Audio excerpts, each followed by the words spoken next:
Hello guys, welcome back to my YouTube channel. जैसे हम अपना गूगल सर्च कंसोल का देख रहे थे, तो आज उसका लास्ट पार्ट मैं शेयर करने वाली हूँ, जिसमें आज सर्च कंसोल का टॉपिक पूरा कवर हो जाएगा।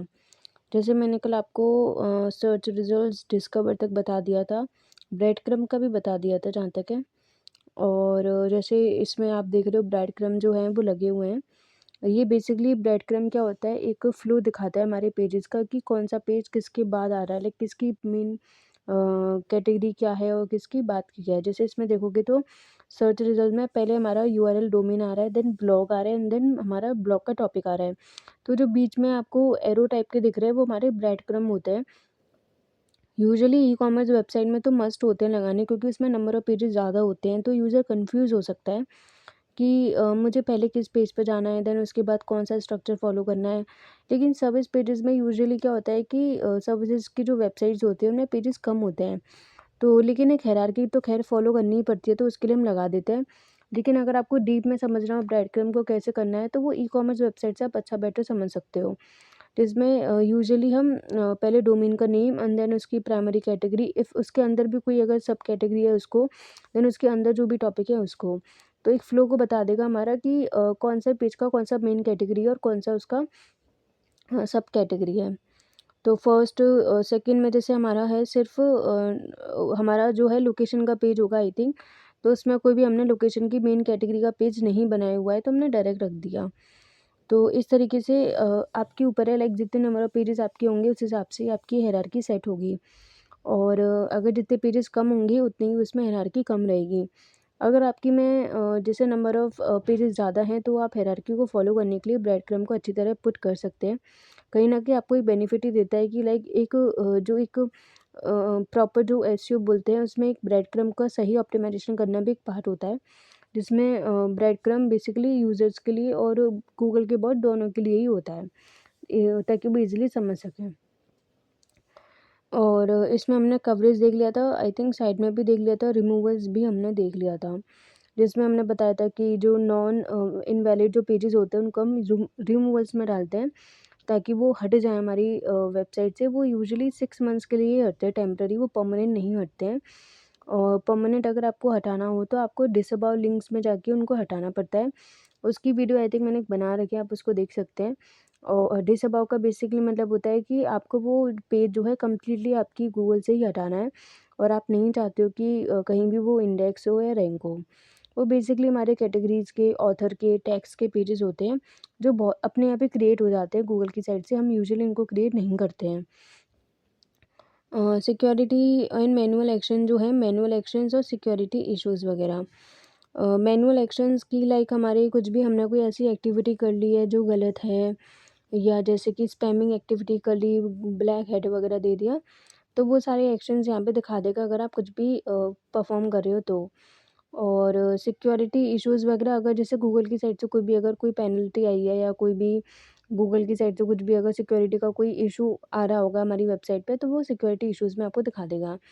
मैनुअल एक्शंस जो हमारे द्वारा की गई एक्टिविटीज़ होती हैं उनके रिगार्डिंग जो भी हमारी अपडेट्स होती हैं, लाइक कुछ भी हो गया हमारी वेबसाइट पे, लाइक हमने कुछ स्पैमी वगैरह कर दिया, या फिर किसी ने हमारी वेबसाइट को कुछ मतलब कुछ भी हमारी ऐसी एक्टिविटीज़ जो गूगल की नज़रों में सही नहीं है, तो उन सारे के लिए यहाँ पे दिखा देगा। और सिक्योरिटी इश्यूज़ में लाइक कोई किसी ने मेरी वेबसाइट को हैक कर लिया है, या किसी ने मेरी वेबसाइट पे कुछ भी कुछ ऐसा काम कर लिया है जो सही नहीं है, तो वो सारे सिक्योरिटी इश्यूज़ को वो यहाँ दिखा देगा। तो ये बेसिकली नो इश्यूज़ डिटेक्टेड दिखा रहा है। अभी तक मेरी इशू वेबसाइट पे कोई ऐसा इशू नहीं है। यूजुअली तो कम ही दिखाता है, लेकिन जब किसी की वेबसाइट पे आता है तो वो यहीं शो कर देता है। तो उन सारी एक्टिविटीज़ वगैरह के लिए लाइक जो भी गाइडलाइंस वगैरह को फॉलो नहीं करता है गूगल की, और कुछ भी अदर उसके एक्टिविटीज़ वगैरह परफॉर्म करता है, तो वो दिखा देगा यहाँ पे। और हमारा ये टॉपिक के बाद आता है सिक्योरिटी एंड मैनुअल एक्शंस हो गए हमारे, और लेगेसी टूल्स एंड रिपोर्टिंग में basically international targeting, messages and web tools, ये 3 चीज़ें आती हैं। इंटरनेशनल टारगेटिंग लाइक अगर आप अपनी जो है out of the country, like अगर आप इंडिया की वेबसाइट पे वर्क कर रहे हो, देन उसके अलावा अगर आप कोई भी टारगेटिंग कर रहे हो, तो वो यहाँ पे आपको दिखा देगा। तो ये सारे जो पॉइंट्स होते हैं कहीं न कहीं आपस में इंटरकनेक्टेड होते हैं, क्योंकि ऑलरेडी एसईओ का ही पार्ट है सारी चीज़ें जो हैं। तो इन सारे इश्यूज़ को आप समझ के अपनी वेबसाइट के फ़ेवर में चीज़ों को परफ़ॉर्म कर सकते हैं। लाइक एफएक्यूज़ वगैरह का, ब्रेडक्रम्ब का। एफएक्यूज़ का बेसिकली क्या था कि आप अपनी वेबसाइट पे एफएक्यूज़ वगैरह डालते रहते हो, तो उसका जो भी डाटा होगा वो यहाँ पे शो कर देगा अगर कुछ भी उसके रिलेटेड होगा तो। गूगल सर्च कंसोल एक बहुत इंपॉर्टेंट पार्ट है हमारे एसईओ का, जिसमें अगर आप इंटरव्यूज़ वगैरह में भी कभी जाते हो तो बहुत सारी चीज़ें ऐसी होती हैं जो इंटरव्यूअर्स इससे रिलेटेड पूछ सकते हैं कि बताइए कि ब्रेडक्रम्ब अगर हमें चेक करना हो हमारी वेबसाइट पे सही है कि नहीं, तो बताइए कहाँ से देखेंगे हम। और जैसे कि आपको अगर ध्यान नहीं आया उस टाइम पे कि तो आपने शायद बोल दिया मैनुअली देख सकते हैं। तो अगर उन्होंने पूछ लिया कि कोई टूल्स वगैरह नहीं जिससे आप उसको देख सकते हैं, तो ये जो छोटी-छोटी चीज़ें होती हैं वो आपको दिमाग में याद रखनी होंगी कि ये सारे हमारे पार्ट होते हैं सर्च कंसोल के। और ये सारी चीज़ें कहीं न कहीं आपकी वेबसाइट की जो परफ़ॉर्मेंस होती है और जो रैंकिंग, ट्रैफ़िक सब कुछ एक तरीके से इम्पैक्ट करती है। अब इसमें से कोई भी अगर एक पॉइंट है जो आपने मिस कर दिया या आपने नहीं देखा, तो आप सब कुछ वर्क भी अच्छा परफ़ॉर्म कर रहे होंगे लेकिन आपकी वेबसाइट बैकएंड में अच्छा परफ़ॉर्म नहीं कर रही होगी। क्यों? क्योंकि आपने एनालिसिस जो है वो अच्छे से नहीं किया और कोई न कोई ऐसी एक्टिविटी थी जो कहीं न कहीं लैग कर गए आप, और जिसकी वजह से वो परफ़ॉर्म नहीं कर पा रही थी। तो आपका आई थिंक अभी तक का ये क्लियर होगा कि जैसे mobile usability, breadcrumb, FAQs, manual actions और सिक्योरिटी इश्यूज़ तक का। अब इसमें बेसिकली अगर आप देखेंगे तो ये जो फॉर्मेट है वो काफ़ी वैसे तो ईज़ी टू यूज़ है, कुछ भी ज़्यादा इसमें इतना वो नहीं करना है आपको। और सिर्फ़ एक-एक पॉइंट्स को अगर आप ध्यान से एनालिसिस करेंगे तो आपको अपने पेजेस का डाटा ईज़िली यहाँ से गैदर कर सकते हो और उसको अपनी वेबसाइट की परफ़ॉर्मेंस को एनहांस करने के लिए भी उसको यूज़ कर सकते हो। एफएक्यूज़, ब्रेडक्रम्ब्स, मोबाइल यूज़ेबिलिटी, ये सारी चीज़ें जो हैं वो हमारी कंसोल का पार्ट हो जाती है। एंड देन एनालिटिक्स जो होता है हमारा वो हमारा बेसिकली जो रियल टाइम डाटा होता है वो हमारा एनालिटिक्स दिखाता है। उसको भी एक दिन कवर कर लेंगे अगर टाइम हुआ तो। एनालिटिक्स बेसिकली हमारा रियल टाइम डाटा बता देता है कि लाइक हमारा जो वो ट्रैफ़िक है वो कौन सी कंट्री से आया है, किस पेजेज़ से आया है, इंडिविजुअली बता देता है। जबकि कंसोल वो सारी चीज़ें बताएगा जो टेक्निकल हमारे इश्यूज़ रह जाएँगे हमारी वेबसाइट पे, या मेरी वेबसाइट में कुछ भी अगर एरर वगैरह आ रहा होगा वो सारी चीज़ों के लिए कंसोल है। कुछ भी अगर पेजेज़ इंडेक्स नहीं हैं, कुछ भी अगर इंडेक्सिंग करानी है, साइट में भी इंडेक्स कराना है, या कुछ भी हमें परफ़ॉर्मेंस देखनी है, नंबर ऑफ़, पर इसका जो डाटा होता है जैसे मैंने बताया अपडेटेड नहीं होता है। जबकि एनालिटिक्स आपको रियल टाइम दिखाता है। तो आपको कभी भी अगर देख चेक करना हो कि डाटा वगैरह, तो आप एनालिटिक्स में ज़्यादा प्रेफ़र करें। कंसोल का डाटा भी सही होता है लेकिन थोड़ा अपडेटेड कम होता है आवर्स के हिसाब से, और लेकिन वहाँ पे एनालिटिक्स में बिल्कुल रियल टाइम दिखाता है। अगर आप अपनी वेबसाइट पे अभी वर्क कर रहे हो तो एनालिटिक्स डायरेक्ट वहाँ पे दिखा देगा उसको, डाटा को। तो यूजुअली हम वैसे तो दोनों को ही प्रेफ़र करते हैं, दोनों ही मेन पार्ट होते हैं हमारे एसईओ के, एक एनालिटिक्स और एक सर्च कंसोल। इनके बारे में आप जितना डीपली स्टडी करोगे उतना ही आपकी वेबसाइट के लिए अच्छा रहेगा, क्योंकि ये आपके टेक्निकल एरर्स को रिमूव कर देगा तो कहीं न कहीं आपकी वेबसाइट अपलिफ्ट ही होगी। जैसे आपने अगर रिमूवल से पेजेज़ वगैरह हटा दिए, मतलब जो भी लगाने थे वो आपने लगा दिए, सारे यूआरएल इंडेक्स करवा दिए, जो भी हमारे पेजेज़ हैं उनको यहाँ से चेक कर लिया कि कौन से नो इंडेक्स में पड़े हुए हैं या फिर जो भी हैं जो इनवैलिड बने हुए हैं, तो वो सारा डाटा कलेक्ट करके आप उन पे वर्क करके एंड देन उसको रिमूवर्स में डाल के कहीं न कहीं वो कुछ टाइम पीरियड लेगा, देन उसके बाद वो हटे जाएँगे। जब हट जाएँगे तो कहीं न कहीं आपकी वेबसाइट अब क्लीन हो जाएगी, जिसमें आपके सिर्फ़ जो वैल्यूएबल जो हमारे यूआरएल्स होंगे वही शो होंगे। जब वो होंगे तो फिर आपकी वेबसाइट को कहीं न कहीं बूस्ट अप तो मिलेगा ही मिलेगा।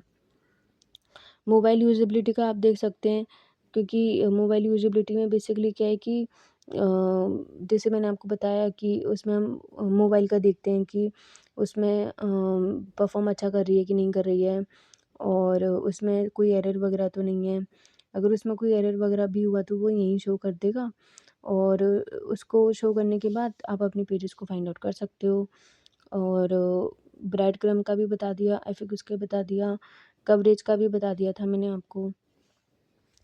ये सारे छोटे-छोटे पॉइंट्स हैं जो आपको ध्यान रखने होंगे जब भी आप अपनी वेबसाइट पे वर्क करें। और इसमें अभी भी आपको अगर कोई भी पॉइंट अगर लग रहा हो कि कुछ भी मिसिंग है तो आप मुझे बता सकते हैं। मैं पूरा कोशिश करूँगी एक्सप्लेन करने की आपको। अभी के लिए तो आई थिंक इसमें यही पॉइंट्स हैं जो हमें कवर करने हैं। एक बार हम इसको देख लेते हैं। सिक्योरिटी इश्यूज़ तो हमारे हो गए थे, एंड देन हमारा इंटरनेशनल टारगेटिंग था आई थिंक।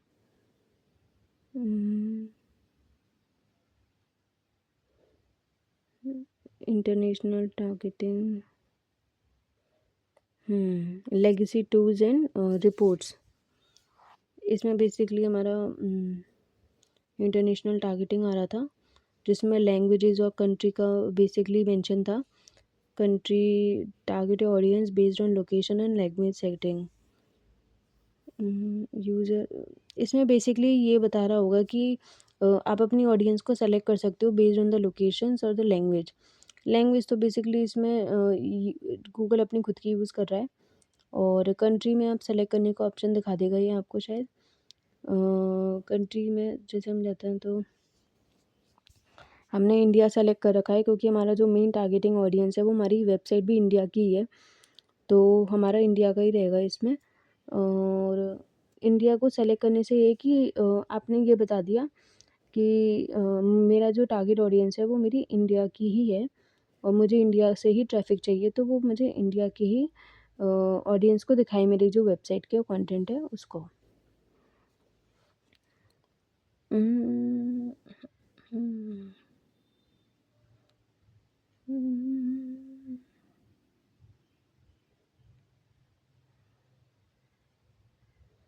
अब ये है हमारी सर्च कंसोल बेसिकली, उसके आगे हमारे messages. In this report won't be available, please use the new message panel. ये बेसिकली वो मैसेजेस होते हैं, लेकिन ये फॉर्मेट थोड़ा पुराना है। अगर आप अपना नया फॉर्मेट देखोगे तो इसमें वो बेसिकली मैसेजेस में बता देता है कि आपकी जो भी वेबसाइट है उसके रिगार्डिंग क्या क्या हमारे मैसेजेस आए हैं गूगल की तरफ से। जैसे यूजुअली आप जब भी कोई नया पेज इंडेक्स कराते हो, कुछ भी अगर एरर आ रहा है, लाइक फॉर एग्जांपल कैनोनिकल का एरर आ रहा है, कुछ भी पेज को इंडेक्स कराने में एरर आ रहा है, तो वो सारे जो भी मैसेजेस होंगे वो यहाँ पे शो आपको कर देगा, और इसमें शो कर देगा मैसेजेस वगैरह। तो ये है कि आप इसको फिक्स कर सकते हो।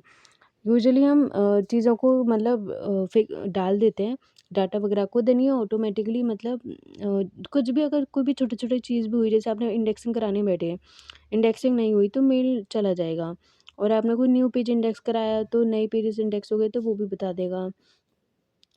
वेब टूल्स में ऐड का experience report desktop, select a property to view the ad experience status and view examples. और इंटरनेशनल टारगेटिंग हो गई, लाइक हमें कौन सी कंट्री को टारगेट करना है उसके रिलेटेड। मैसेजेस का बेसिकली हो गया कि हमारा जो हमारे मैसेजेस वगैरह आते हैं उसका था कि गूगल की साइट से कि जो भी हमारे पेजेस इंडेक्स हुए कि नहीं हुए, वो सारा हमारा मैसेजेस के अंदर शो कर देगा बेसिकली। और ये है हमारा वेब टूल्स एक्चुअली।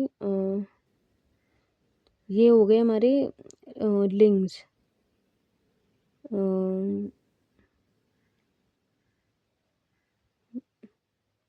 लिंक्स का बेसिकली मतलब होता है लाइक जो हमारे इंटरनल लिंक्स और एक्सटर्नल लिंक्स होते हैं उनका।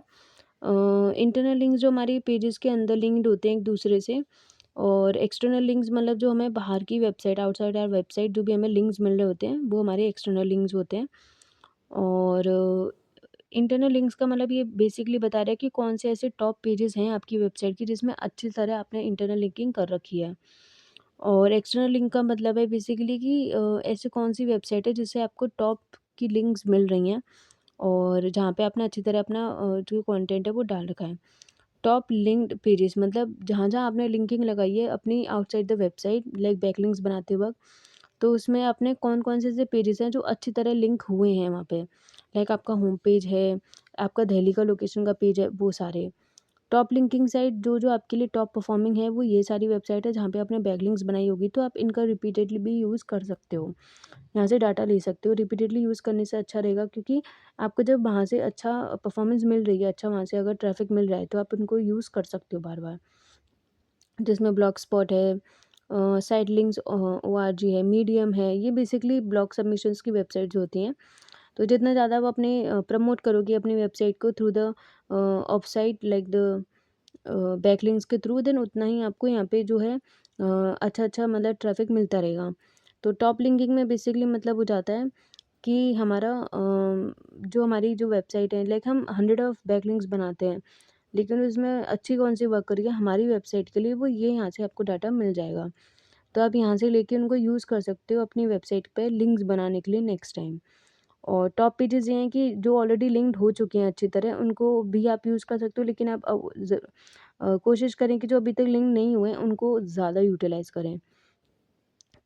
और इसमें बेसिकली टॉप लिंकिंग साइट्स भी दिखा दी हैं इसने कि कौन से, लाइक टेक्स्ट, कि आपने कौन सा टेक्स्ट, एंकर टेक्स्ट यूज़ किया था लिंक करने के लिए, वो भी उसका डाटा आपको दिखा देगा यहाँ पे।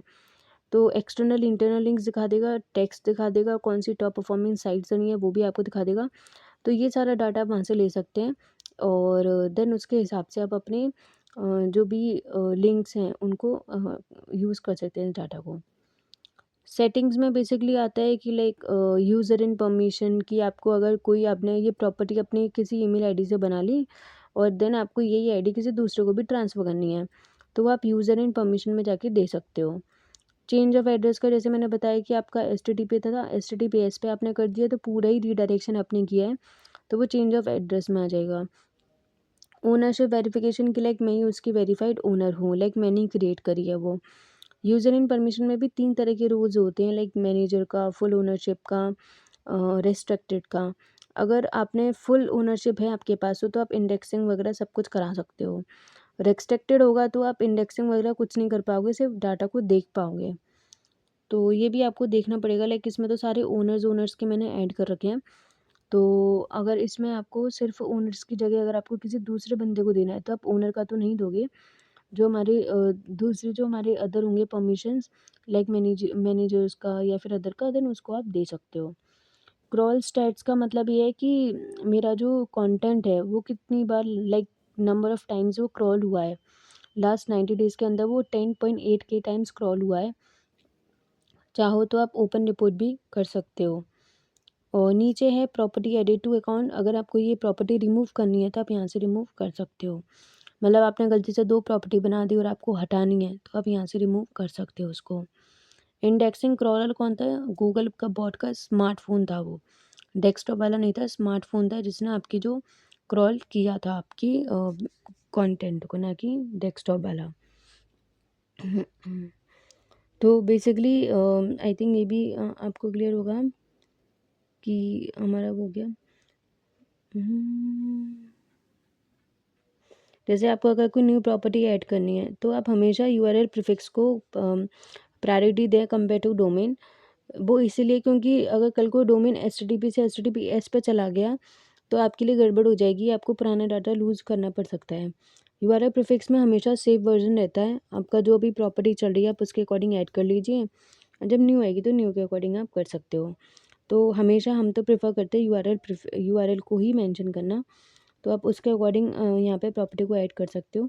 और अपने जो भी यूआरएल्स हैं, लाइक देन एक बार अगर प्रॉपर्टी ऐड हो जाएगी देन उसके बाद आपको एक कोड मिलेगा, कोड को आपको बैकएंड में जाके ऐड करना है। अगर कस्टम है तो डेवलपर कोड ऐड कर देगा, और अगर नॉर्मल वर्डप्रेस है तो आप हेडर फुटर कोड मैनेजर करके एक प्लगइन होती है, उसको इंस्टॉल कर लें एंड देन वहाँ पे आप अपने जो भी कोड है उनको ऐड कर सकते हो।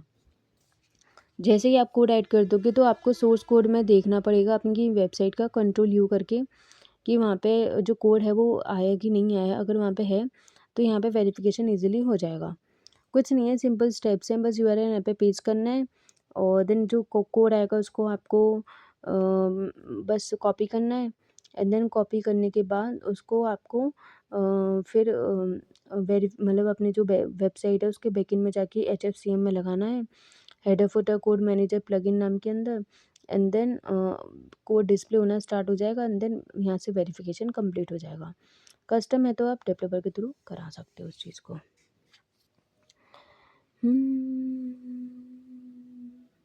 ये जो कोड है हमारा, जैसे हमने देखा भी कि लाइक ये जो कोड है, एक सेकेंड, हमने जैसे कोई भी वेबसाइट डाल दी यहाँ पे डोमेन के लिए, फॉर एग्जांपल abc.com ली, एंड देन ये जो कोड आएगा आपको यहाँ पे कॉपी करना है। जैसे आप इस कोड को कॉपी करके अपनी बैकएंड में डाल दोगे, से वो वेरीफाइड हो जाएगा, और जैसे ही वो वेरीफाइड हो जाएगा तभी वो आप उसको कॉपी करके वेरीफाइड हो जाएगा तो आपकी प्रॉपर्टी ऐड हो जाएगी, एंड देन आप अपने जो भी यूआरएल्स हैं उनको इंडेक्स करा सकते हो। ईजी स्टेप्स हैं, ज़्यादा कुछ भी कॉम्प्लिकेशंस नहीं है।